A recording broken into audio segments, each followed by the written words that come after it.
my channel. If you're new here, my name is Sylvie and today I've got another video for you. So, book lovers, today, just to be honest, I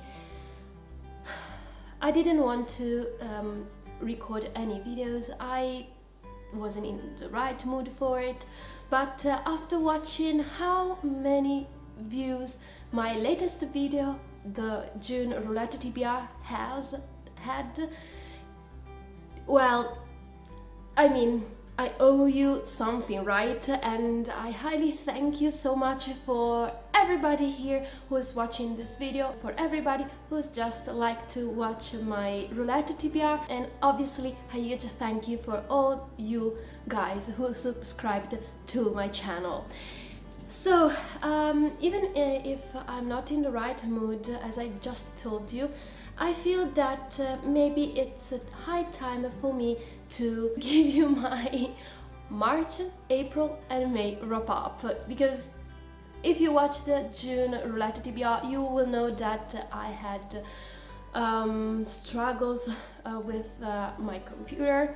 I have a new one, obviously, and but more especially I got a very long reading slump. I'm here for two things. The first one is just give you a recap of what I've read.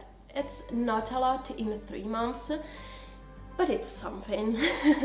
And the second part of this video will be my suggestions to how to beat the reading slump, because I don't want to say it out loud, but I really hope to be over this long reading slump that took me 3 months of reading. So, as I don't have a lot of books to show you for this wrap up, there is no specific order, but just the books that I know I've read in the past months. So the first one that I've grabbed is The House with Chicken Legs by Sophia Anderson. So first thing first, I think that this is a very gorgeous and shiny cover, and this is a middle grade retelling on one of the most character in a Russian folklore, because if you know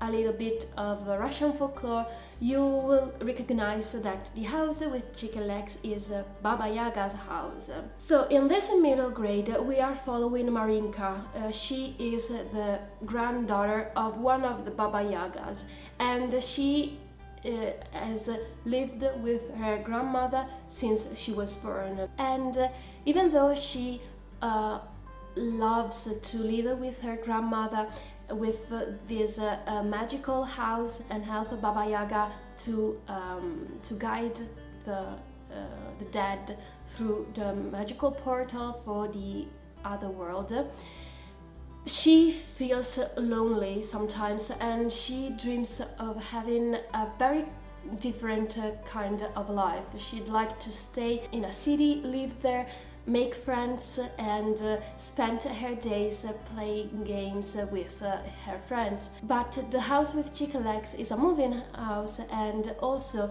Marinka is not allowed to leave the house. But everything changes completely when Marinka hides a girl that was supposed to walk through the portal and go to the other world.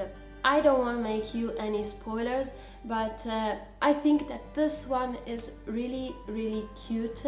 I gave it 4 out of 5 stars on Goodreads, so I didn't give it the full 5 stars because of Marinka. It's a great main character, but sometimes she's really upset that her behavior is so rude with her grandmother and with her only friend that is a bird. And I perfectly understand that a lonely life without playing games and making new friends is really hard to handle with. Sometimes her decisions were so stupid.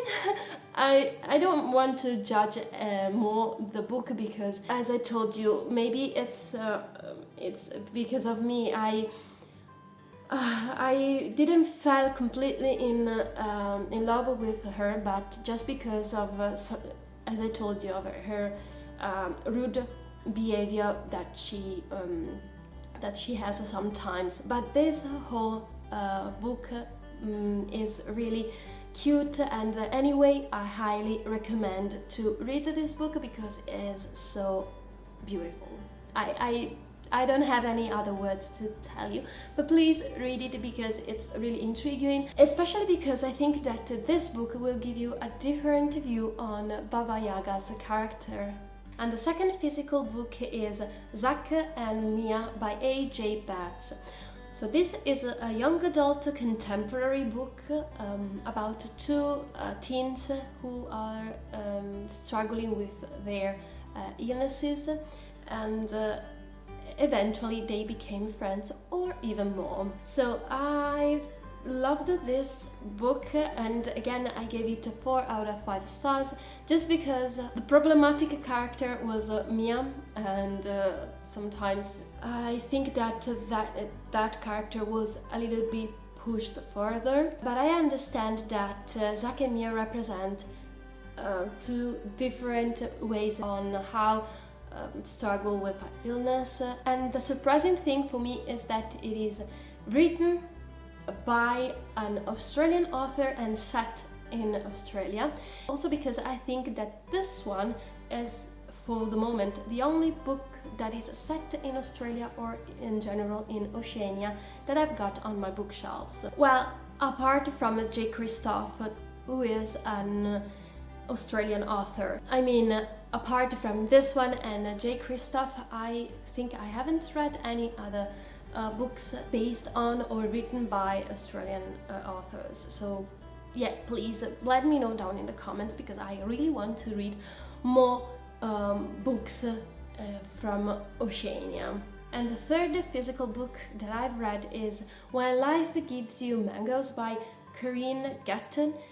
If I have mispronounced the author's name, please write me down in the comments because I want to improve my author's names pronunciations, okay?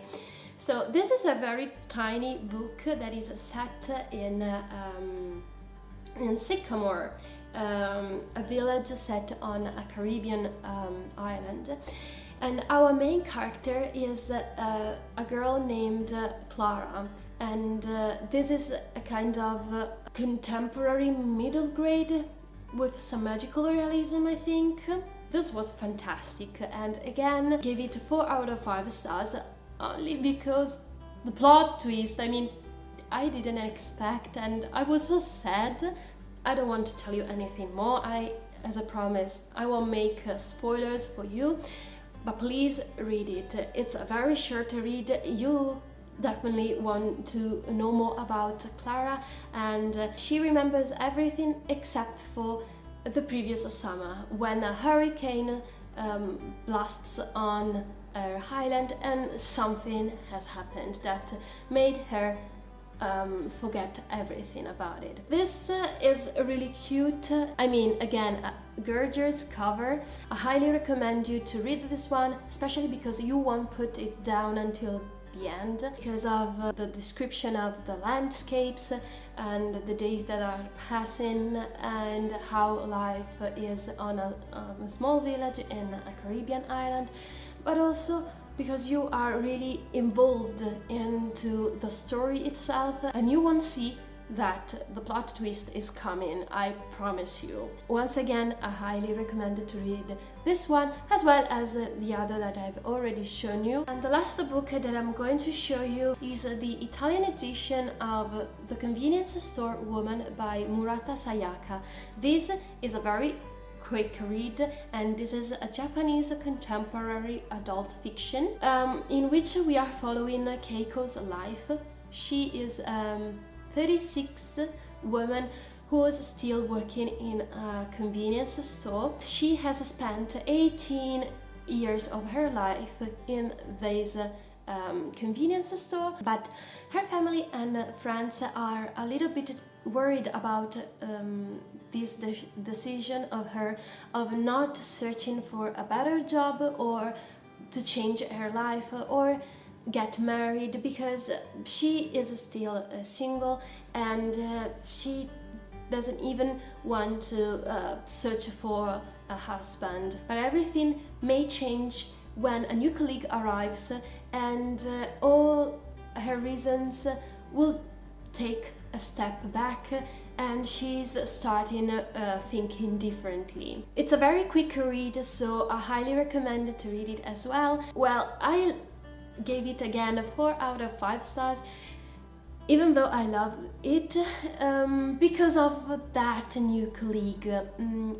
Again, I don't make any spoilers, but I think that it was really peculiar character and also a little bit annoying. I highly recommend. And now the second part of this video. I hope it won't take long.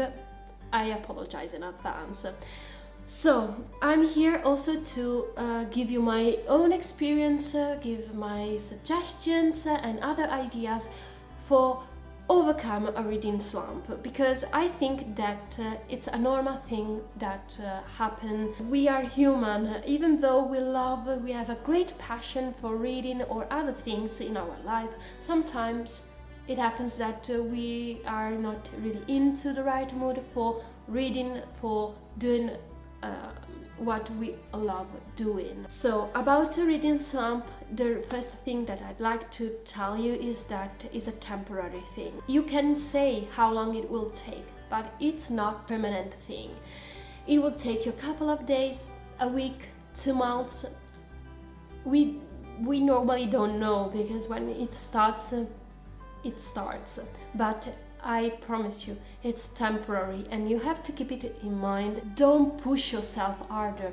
This thing is temporary. It will end soon. I just want to give you some suggestions, but also feel free to write me down in the comments and tell me what is your cure for reading slump, what is your method for beat it. If you know that other booktubers have done the same thing, please, as I told you, write me down in the comments. Starting from my own experience, I can tell you that reading something light for the topics, but also for how big the book is, will help you, because I think that if you're reading more than 500 pages, you won't keep it. You will stop because of the reading slump. If you're going to read 100 of pages or less, I think that this will help you. I've shown you the books that I've read are not so big, but they helped me to beat this reading slump. So another idea is to read your favorite books again. Why don't make a reread on your favorite books? It will help you, and you will enjoy something, no matter how big the book could be. Another idea, I think, it's read something out of your comfort zone, or something that you haven't read a lot lately.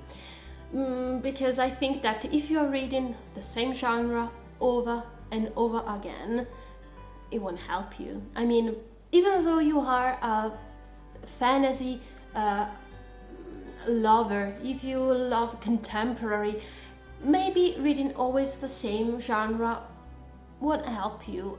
I mean, the variety is always enrichment, and will help you to maybe discover a new genre that will become one of your favorite.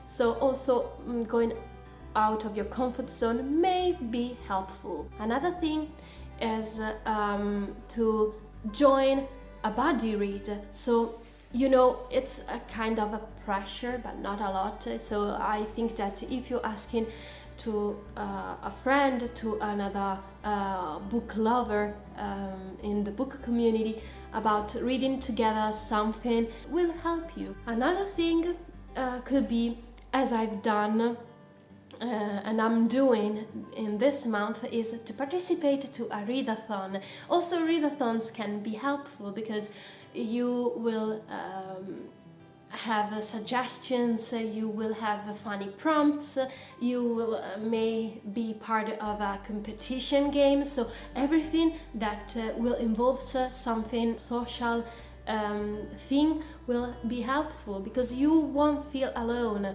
and maybe you will also find new titles that you're eager to try. Another thing is also buy books.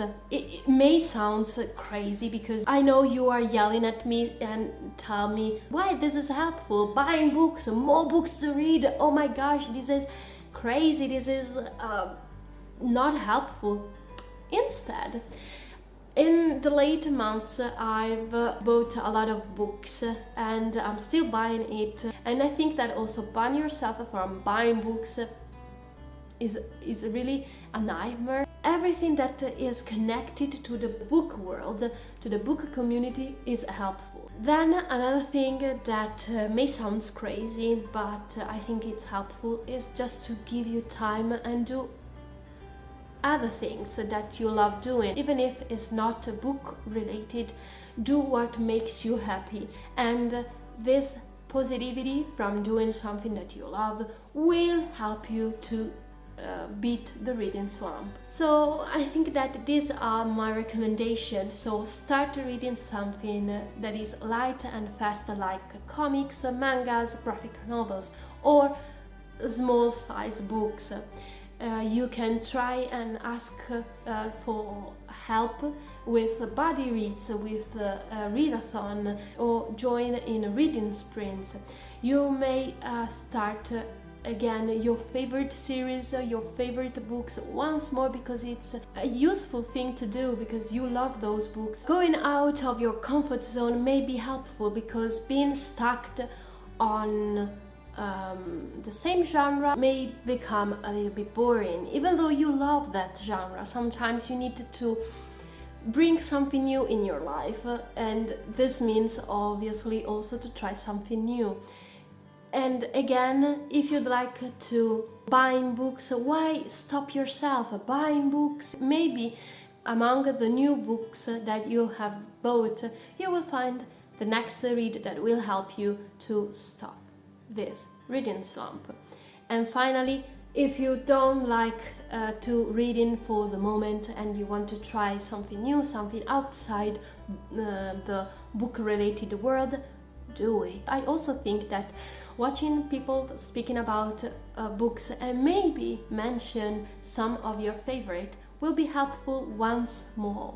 So everything that you're feeling right to do now, instead of reading that particular book, or in general, instead of reading, do it. And don't feel ashamed for not reading. This is an important thing to keep in mind. I think that this is all for today's video, so thank you once more for watching today's video and be part of this book lovers family. And if you haven't subscribed to my channel yet, please consider it. You won't be disappointed. Feel free to comment down below this video, and I will wait for you in the next video. Ciao!